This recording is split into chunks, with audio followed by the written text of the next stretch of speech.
आइए एक्सरसाइज 3.6 में question number second का फर्स्ट पार्ट सॉल्व करते हैं। पहले इस क्वेश्चन को समझते हैं। ऋतु धारा के अनुकूल 2 घंटे में 20 किलोमीटर तैर सकती है और धारा के प्रतिकूल 2 घंटे में 4 किलोमीटर तैर सकती है, यानी कि वो डाउन स्ट्रीम में 20 किलोमीटर 2 आवर्स में तैर सकती है और अप स्ट्रीम में 4 किलोमीटर 2 आवर्स में तैर सकती है। तो हमें ऋतु की स्पीड स्टिल वाटर में निकालनी है और करंट की स्पीड निकालनी है, यानी धारा की भी चाल निकालनी है हमें। आइए इस क्वेश्चन का सॉल्यूशन करते हैं। Let the speed of rowing in still water is x kilometre per hour and speed of current is y kilometre per hour. हमने स्टिल वाटर में ऋतु की स्पीड को x किलोमीटर मान लिया और करंट यानी धारा की स्पीड को y किलोमीटर मान लिया है। Hence speed of rowing in downstream is equal to x plus y kilometre per hour.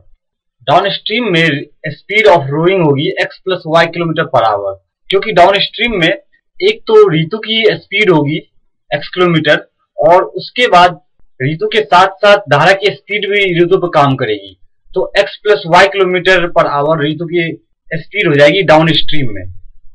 And speed of rowing in upstream is equal to x minus y kilometre per our.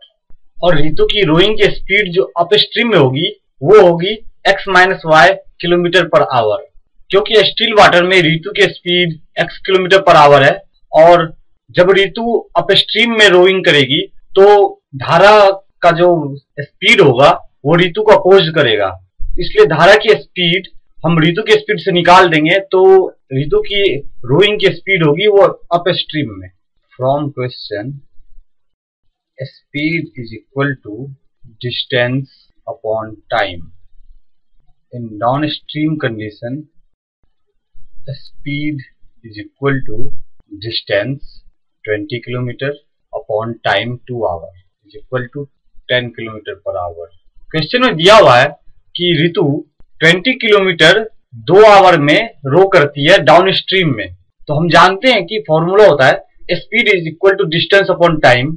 Speed is equal to 20 distance और time उसने 2 घंटे का लिया था, तो speed हमारी हो गई 10 kilometre per hour downstream में।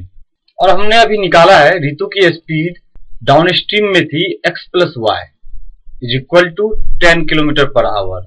इसे हम इक्वेशन फर्स्ट मान लेते हैं। In upstream condition speed is equal to distance upon time is equal to, upstream में ऋतु ने जो डिस्टेंस कवर किया था वो 4 किलोमीटर था और टाइम उसने 2 घंटे ही लिए थे। 4 upon 2 is equal to 2 kilometre per our.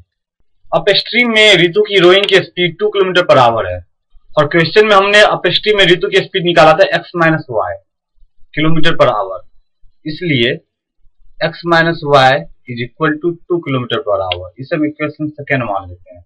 Equation first plus equation second we get, equation first और इक्वेशन सेकेंड को ऐड करने पर y का टर्म कैंसिल हो जाएगा और हम x की वैल्यू निकाल सकते हैं।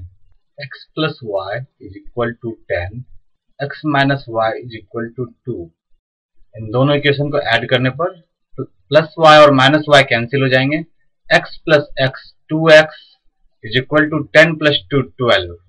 x is equal to 12 upon 2 is equal to 6 kilometre per our.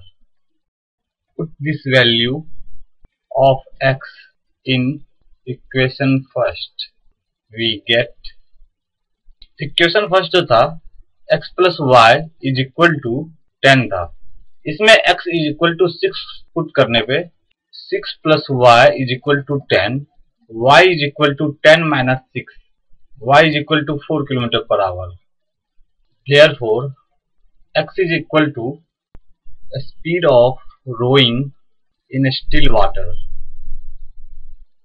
Is equal to 6 kilometre per hour and y is equal to speed of current is equal to 4 kilometre per hour. Question के starting में हमने x की value जो मानी थी वो speed of rowing in still water मानी थी और y की जो वैल्यू हमने मानी थी वो स्पीड ऑफ करंट मानी थी।